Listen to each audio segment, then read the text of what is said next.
5 seconds. Start.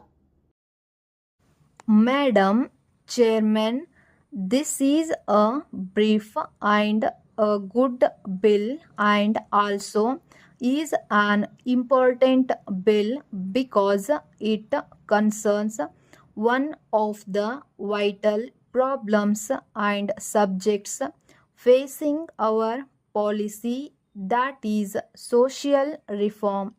As the law minister himself said in the initial stages, no social legislation can move in the right direction or in the desired direction if it is not backed up by increasing social awareness and public opinion.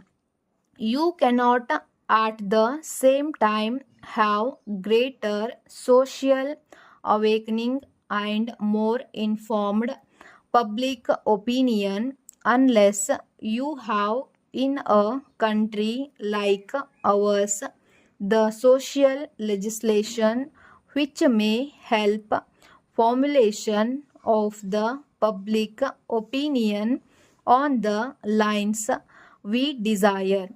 I feel that social legislation such as this is important. There is some difficulty in implementing such a legislation in our vast country, particularly in the rural regions.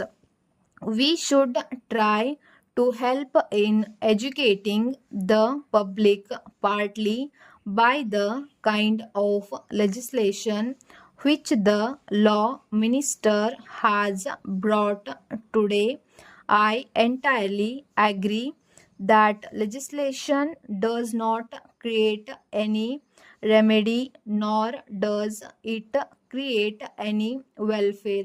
But surely, if you want some kind of welfare to take place in concrete terms, a certain amount of effort in terms of taking a lead in the matter has to be done by lawmakers.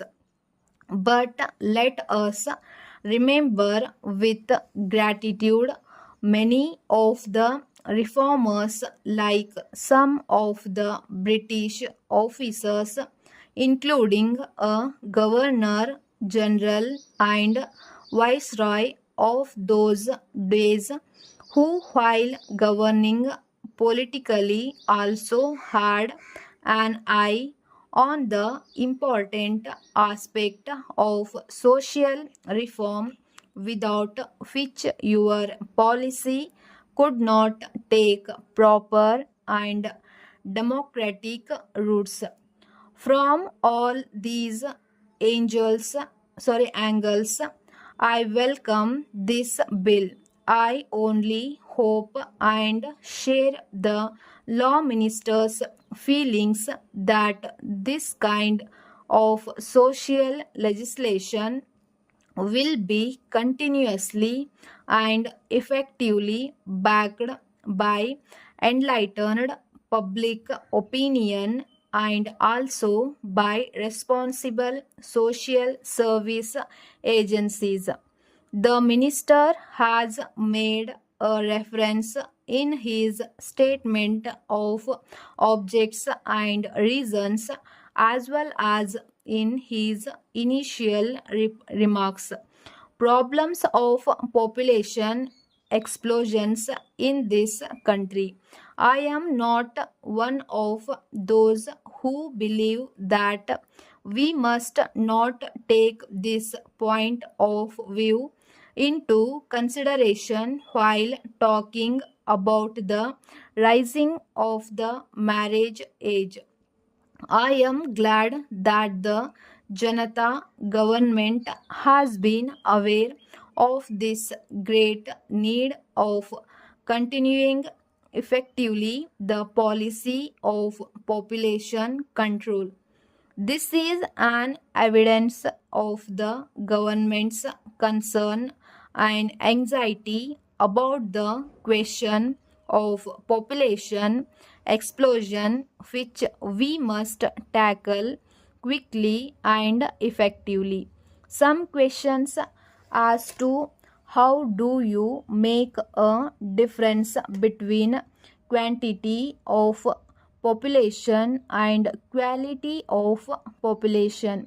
Well, the answer is very simple, though the implementation is very difficult. The answer is you emphasize progressively the processes of education and persuasion and thereby create responsible and responsive citizens in this country, and if that happens you automatically get, even in the increased population, a more qualitative population. That will be my answer to that question. We must take all sorts of measures and look into the question of punishing as well as rewarding steps. This is not the time to go into the details of this matter, but I would like the law minister to consider this not only as the law minister but also as part of the whole government. Let him consider this aspect of the matter also, whether you may achieve very desirable objectives by giving reward or incentives to the people. Dear Sir, I am writing to confirm the reservation I made today when I visited the hotel for a group of our directors for lunch on Wednesday afternoon, 20th September.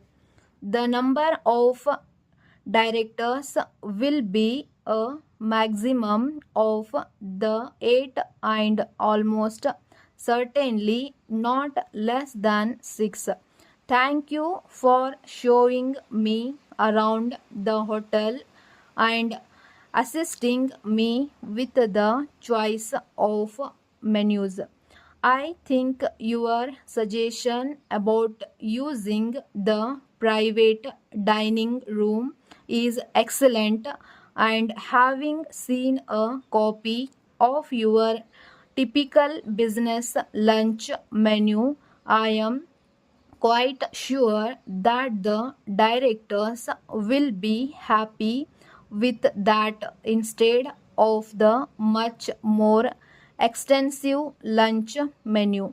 After a busy morning, I think they will all be ready for a relaxed meal in comfortable surroundings, and on arrival, I would like you to show them directly to their dining room. When they have finished their meal, the chairman will sign the account, and as we arranged, you will forward it to me. As I mentioned to you, our accounts department will, in spite of any pressure from me or anyone else, take up to 4 weeks before sending you a check. I was impressed with the hotel facilities, and I would like to make a provisional booking for a group of 15 for our office Christmas dinner on Friday evening, 18th December. Please let me have a copy of your menu by post as soon as it is available. Yours sincerely.